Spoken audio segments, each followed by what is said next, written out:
Introduction. The nitrocyclic acid DNS method, a widely utilized colorimetric assay for determining reducing sugars like glucose and fructose with their inherent aldehyde or ketone groups, relies on the capability of this sugar to reduce DNS to form an orange-colored complex, specifically 3-amino 5-nitrocyclic acids. According to BIOCHEMISTRY, the color intensity resulting from this reaction is directly proportional with the concentration of reducing sugars in the solution. This sensitive and reliable technique has broad applications in biochemistry and food analysis, providing a valuable means for quantifying reducing sugar content in diverse samples. Researchers apply it to studying enzymatic reaction, monitoring fermentation processes, and ensuring quality control in food industry, showcasing its adaptability across various scientific disciplines. The objective for this experiment is to introduce students another example to use of spectrophotometry for preparing glucose standard curve.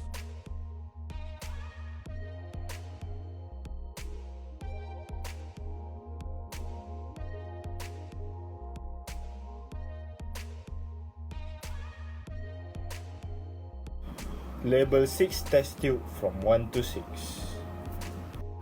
1 ml of cola sample solution was pipetted into a test tube.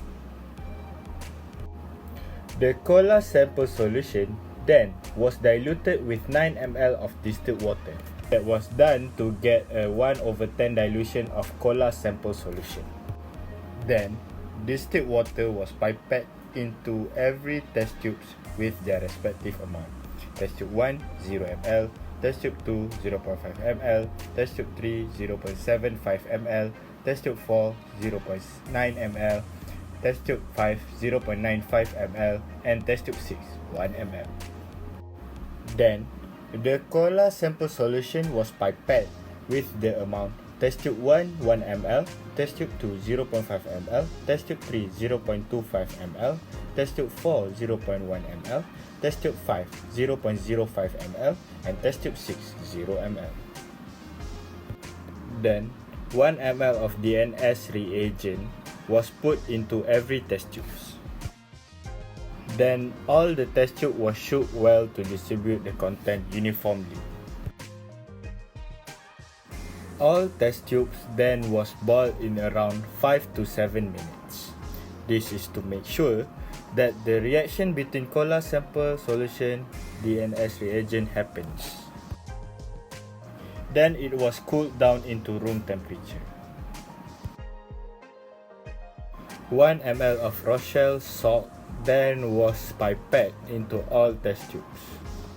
All the solution in the test tubes then was transferred into cuvettes. The solution in the cuvettes then was brought to the spectrophotometer to get a reading. The cuvette was put one by one into the spectrophotometer. Reading is recorded in our data table.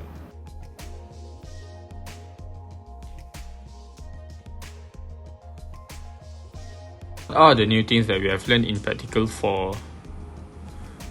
Number 1 is optimization of DNS reaction conditions. The experiment allows for the exploration of optimal conditions for the DNS reaction, such as the duration of boiling.